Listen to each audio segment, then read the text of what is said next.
మైథిలి వాళ్ళ బావ సాకేత్ అని తెలుసుకొని మైథిలి అయితే వాళ్ళ బావని ఇంప్రెస్ చేయడానికి తనైతే మైథిలి ఆఫీస్కి ఈరోజు శారీలో వస్తుంది.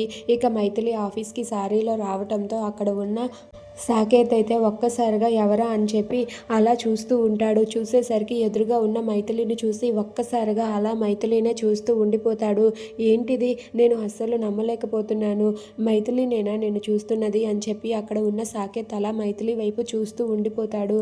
దాంతో అక్కడ ఉన్న చందన అయితే అలా చూస్తూ ఉంటుంది. ఇక మైథిలి అయితే సాకేత్ దగ్గరకు వచ్చి గుడ్ మార్నింగ్ బాస్, టైంకి వచ్చాను బాస్ అని చెప్పి అడుగుతుంది. దాంతో సాకేత్ అయితే టైంకే వచ్చావు అని చెప్పి అంటాడు. ఇక వెంటనే మైథిలి అయితే తన క్యాబిన్కి వెళ్ళి తన వర్క్ అయితే తాను చేసుకుంటూ ఉంటుంది. ఇంతలో సాకేత్ బయటకు వచ్చి మైథిలితో ఇలా అంటూ ఉంటాడు.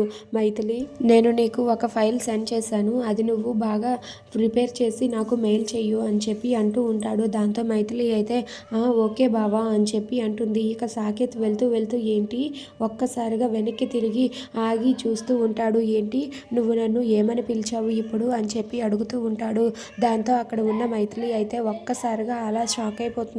ఏంటి, ఇప్పుడు నేను బావని బావా అని పిలిచాను కదా, ఇప్పుడు నేను ఏం చెప్పాలి అని చెప్పి అలా మౌనంగా ఉండిపోతుంది. దాంతో అక్కడ ఉన్న సాకేత్ అయితే అడుగుతూ ఉంటాడు. ఇప్పుడు నువ్వు ఏమని పిలిచావు, బాస్ అన్నావా లేదంటే ఇంకేమైనా అన్నావా అని చెప్పి అడుగుతూ ఉంటాడు. దాంతో మైథిలి అయితే ఓకే బాస్ అన్నాను అంతే అని చెప్పి అంటుంది. దాంతో అక్కడ ఉన్న సాకేత్ అయితే మరి నాకేంటి బావా అన్నట్టుగా వినిపించింది, మైథిలి నన్ను ఏమని పిలిచింది అని చెప్పి అక్కడ ఉన్న సాకేత్ అయితే సతమతమవుతూ ఉంటాడు.